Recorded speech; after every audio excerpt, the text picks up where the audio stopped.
Hi, everyone. Thank you for joining us today. I'm Kate Pullinger. I am Professor of Creative Writing and Digital Media at BASBA Uni, and I also run the Center for Cultural and Creative Industries, which is a research center at the university.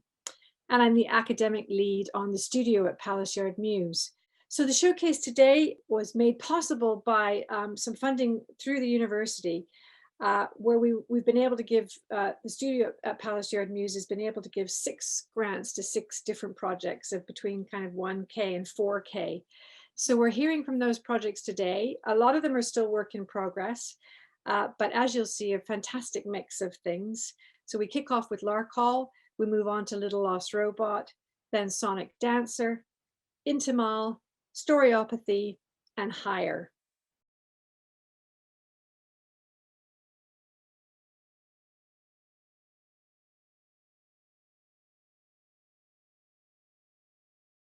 I'm Charlie Williams. I perform as Larpal.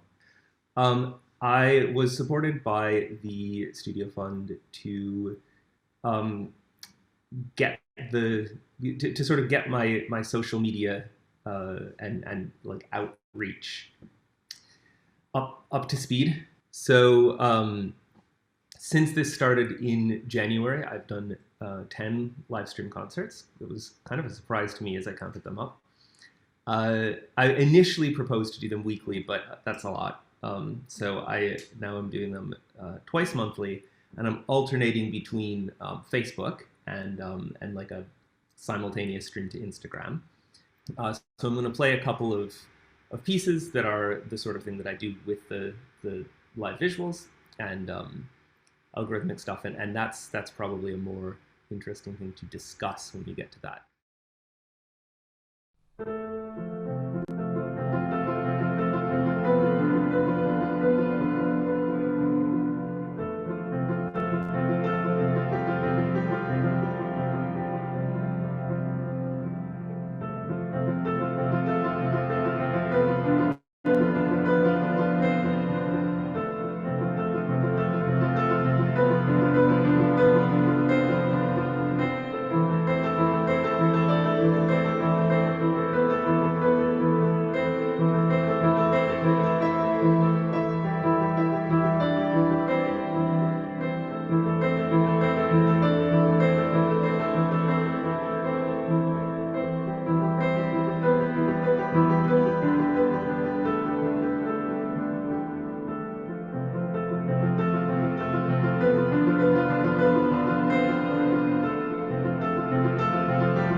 Hi, I'm Ruby, and this is my robot. I'm just about to lift up a Octobot, which is one of our soft robots we've been making as part of this project. I'll turn him off now, he's quite noisy. So we build soft robots. I started doing it about 2 years ago. Originally, I was a set designer and maker and a large-scale immersive artist, but I was lucky enough to get a fellowship in automation from the Southwest Creative Technology Network. I've been building soft robots for about a year now. We started off by building quite small things that were very reactive, and the interest was really in making robots that people can actually be in a room with, because most robotics is industrialized and quite dangerous, and it can kick your head off or break your arm, whereas the stuff we build is really soft and really gentle and very reactive. So we use a LiDAR reactivity system to allow us to build stuff that can react to the motion of people around us and kind of come quite lifelike and quite emotive. They were quite exciting, and I realized pretty quickly that they'd be a really good thing to kind of teach with, especially in terms of teaching technology. I come from a background of teaching arts, and I find it really frustrating that a lot of the technologies we see are sealed up in white boxes and you can't really see what's going on inside. I feel like if we carry on like that, we're going to end up with a technological elite that there'll only be a few numbers of people who'll be able to actually access technology.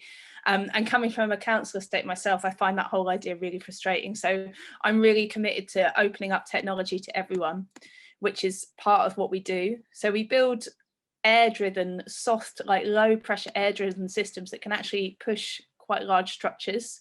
We've been building some like large-scale structures as part of our Playable Spaces project. But for the soft robotic project, we've been scaling this right down and basically working with kids from the theatre school in Bath in terms of building kind of like smaller automated objects that people can work with. Here's some of the designs of the soft robots that some of the kids made. We really kept it really open. So we were working with like 8 to 12-year-olds, and they were able to just design whatever they wanted. They'd just draw whatever they wanted, whatever they thought a robot might be, what it might look like. And then we'd work on making an air system that would cover that. Originally, we were working with a compressed air system, which is what we use for our big robots, because obviously that allows us to make quite strong movements. And it's quite simple and quite easy to teach. But for the soft robot project, we realised quite quickly that the compressed air system wasn't going to work because we couldn't exactly post a compressor out to each kid. And one of the most important things about the soft robot in a box project is that it's affordable. So the materials alone need to be like ideally under a tenner, but definitely less than like 15 quid. So inside the kit is a box full of materials. We've posted some of these out already to some kids in the area just to test them, but we haven't had any results back yet because obviously everyone's really busy with the lockdown easing and everything, so we're just not putting any pressure on anyone. But you get a real mix of stuff. So you get a thing called Warbler, which is a thermoplastic, which is really great for moulding shapes. So like the eyes on the octopus I just showed you and the face of the owl is made by that. You just heat it up with a heat gun or a hairdryer and you can just fix it and then it goes hard. It's like little nice things like googly eyes, there's glue sticks, there's switches, there's jumper cables, breadboard, simple power connector and a power cable. So it's a really nice step in for kids who are quite techie into looking at things creatively and working in the arts, but also really for kids who are very artistic but want to be able to make more dynamic things. Because it's so flexible and it's so imagination based and play based, it's a really nice way of teaching the basics of technology. By the time you've made a little robot in the box, you understand what a robot is and how you could potentially program it.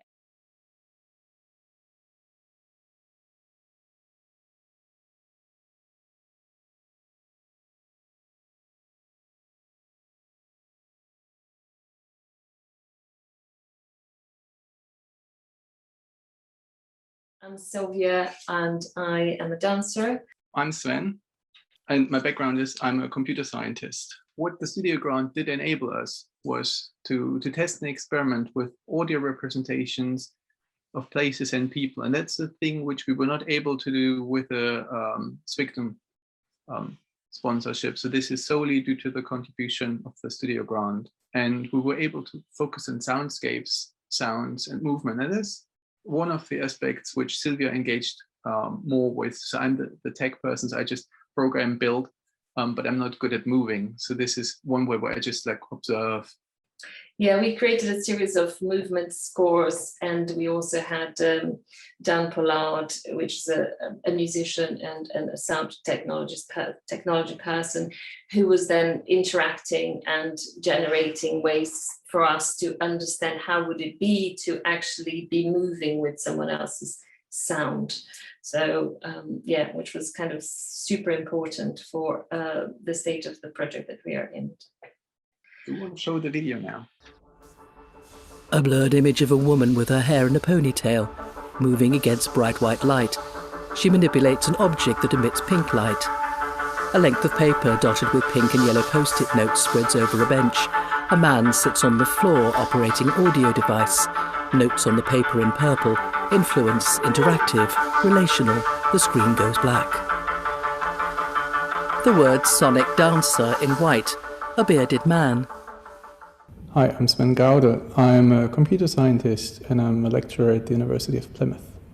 In this project we're exploring movement and how technology can support this, specifically when you think about remote engagement between different people and how we can facilitate this remoteness but still feel the presence of somebody in the space. I'm Silvia Cardarelli-Gronau. I am a dancer and a movement artist and a dance movement psychotherapist. We have been exploring a kind of an upgrade of the first prototype, and this upgrade is the contribution of a sound technologist, Dan Pollard, and Holly, a dancer, Holly Thomas, who is a visually impaired dancer. And the idea behind of having them in this stage is really to see how we can experiment, explore the possibilities of the device that was created at the first time. Sylvia dances with long, unfolding movements of the arms. Holly's moves are low to the floor.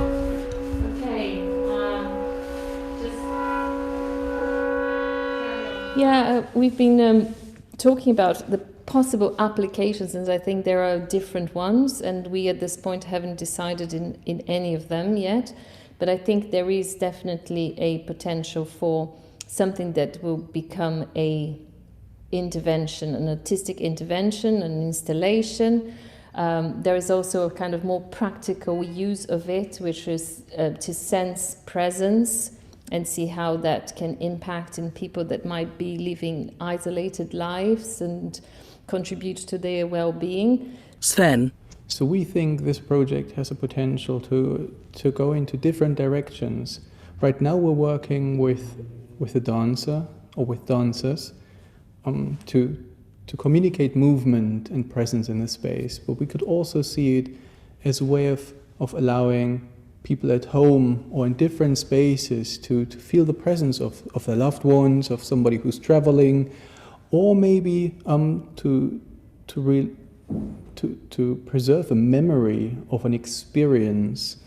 And that's one of the most interesting things we found due to the scores we were working on, that it is possible to record and interact with the past version of yourself or with the past version of somebody else. And I think this is one of the most interesting things, that not only can you bridge different locations, so you can communicate or dance or interact with somebody around the globe, but you can also interact with somebody from a different time.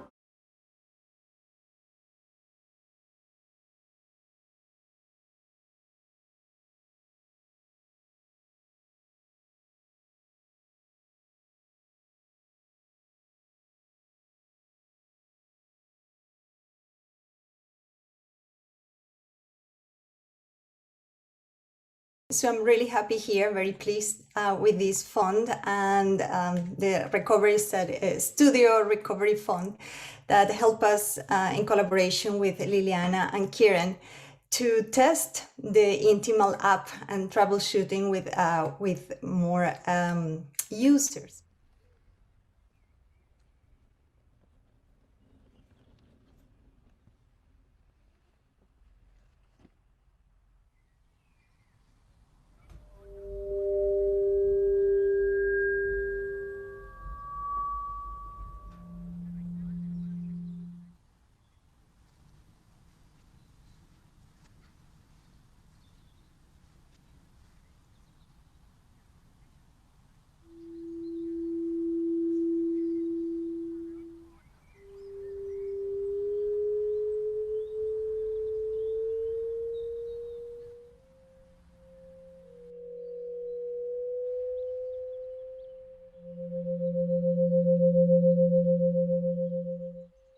I do not have children, but 11 children sounds a lot.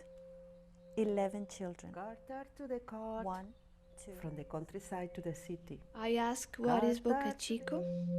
Boca. And Boca Chico is a fish. And because when I tested the app first, one of the things I actually quite liked is when you tune your frequencies, you can basically go like the different ones and it, you know, amplifies together. And I was like, oh, that is really cool.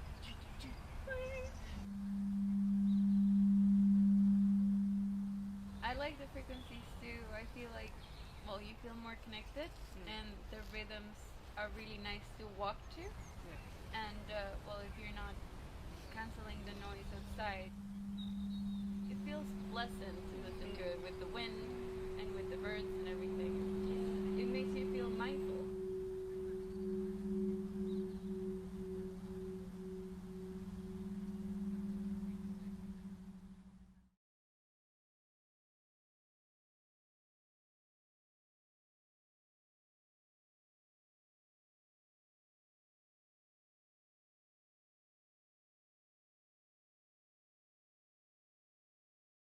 My name is Ollie Langan, as it says underneath my face, and I'm one of the directors of Kilter Theatre. Kilter is a Bath-based company. We've been here for the last 15 years. We produce site-specific devised work in normal times. We kind of push the boundaries of what theatre is, what it can do. So a lot of the work we have doesn't really look like traditional theatre at all. We have run choirs, kind of walking discussion groups, touring installations, as well as things which perhaps look a bit more like traditional play. But Storyopathy, the project I'm here to talk about today, which is funded by the Studio Recovery Fund, was a story project on Zoom with A Word in Your Ear and 8 short story writers. We put out a call to our writers network for stories to fulfill a particular brief, and we had about 50 brilliant short stories submitted, and we selected 8 to be the focus of our public performances with Storyopathy on Zoom. I'll talk you through the experience just to give you a feel for the several steps that we used to establish the wonderful practice of Storyopathy in the real world. And, you know, as I've sort of implied, it's a completely fictional nonsense Storyopathy, but at the same time, it also holds a lot of sensible logic and kind of coherence in what it's trying to achieve. Mrs. Diane Petit-Histoire, in reception there before she got her new laptop. She is the first person that you meet as someone booking a Storyopathy session. You don't meet her for real. The first thing you get, which kind of contributes to the performance, is an email from Mrs. Petit-Histoire, and she starts to build through an email exchange some of the world of Storyopathy, some of the ridiculous vernacular that we developed, and a whole sense of this kind of venerated noble practice. And she sends you the Zoom details for your appointment and an introductory questionnaire on Google Forms to establish your current practice for the Storyopathists, to understand where you're coming from with your relationship to story. On the night of your appointment with Dr. Ollie, you arrive in the Zoom waiting room with the other kind of newcomers to Storyopathy. The action continues there. So messages come in through the chat function into the waiting area to build a bit of tension before eventually you're welcomed into the space to be met by this rather dapper Dr. Ollie, slightly overzealous, enthusiastic resident Storyopathist. And then when the moment's right and everybody's in the correct pose at home and their cameras are off and their eyes are closed, Dr. Ollie takes one of these stories, and whether it's going to help you enhance your mood or provide you with the positivism and revitalift you need, the different stories kind of carry different moods by the 8 different brilliant writers that we had contributing to the project. And after a while, Dr. Ollie leaves and the public stay behind to kind of mingle in the foyer. And that's where a lot of really good chat went on, a lot of people kind of feeding back and discussing their responses to the story, and sometimes meeting with the writers as well in that space. And then that's it really, in essence.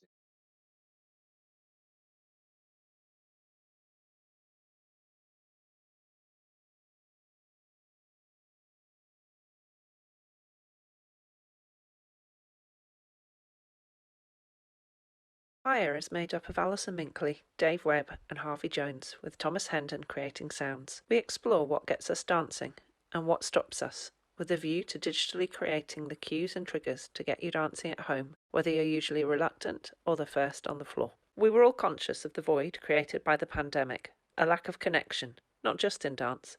Opportunities for chance encounters with primal, visceral signals are limited in Zoom calls, without indirect eye contact, full body language, pheromones, and unconscious synchronicity of gesture and rhythm. We met between lockdowns, ideas resonating, but lacked the funds and time to pursue them. However, the Studio Recovery Fund and Emerge changed that, giving us time, space, equipment, and the creative freedom to play. We realised that what was missing was not explicitly dancing, but rather dancing is one expression of the collective feeling that we were missing. We realised that technology itself is just a medium, a possible response, and not the driver. Each individual will have a different relationship and different experiences of emotion and connection. We needed to understand all viewpoints. Age, gender, ableness, health, confidence, and opportunity would all colour someone's access to social spaces and their readiness to participate in dancing. We realised that we needed to make sure our ideas were not dominated by our own passion for large, loud, sweaty nights. We used our own personal narratives of our own relationships with dance, shared them on Instagram, and invited people to share their own response, their own attitudes, what were their enablers and barriers to dancing.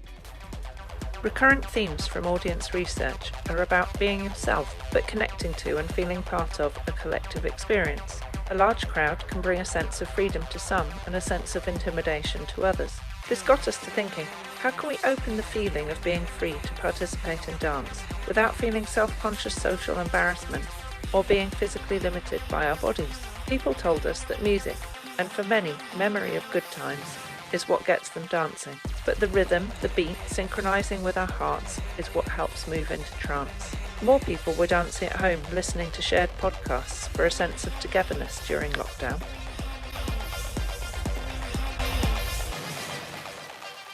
This project, we are looking to technology to provide a proxy for what was missing, to mediate a connected experience.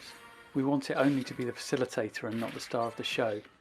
This project's about emotion and not about technology. Our proof of concept experiments for this project have been to present a sense of others dancing with you using only a laptop and webcam, harnessing various web technologies to give us body tracking, real-time communications, and simple visuals. Me as a person, I'm quite a free moving person. Dancing is just an expression of my personality. Energy, powerful, upbeat energy. Anything that has some kind of like, something like that, yeah.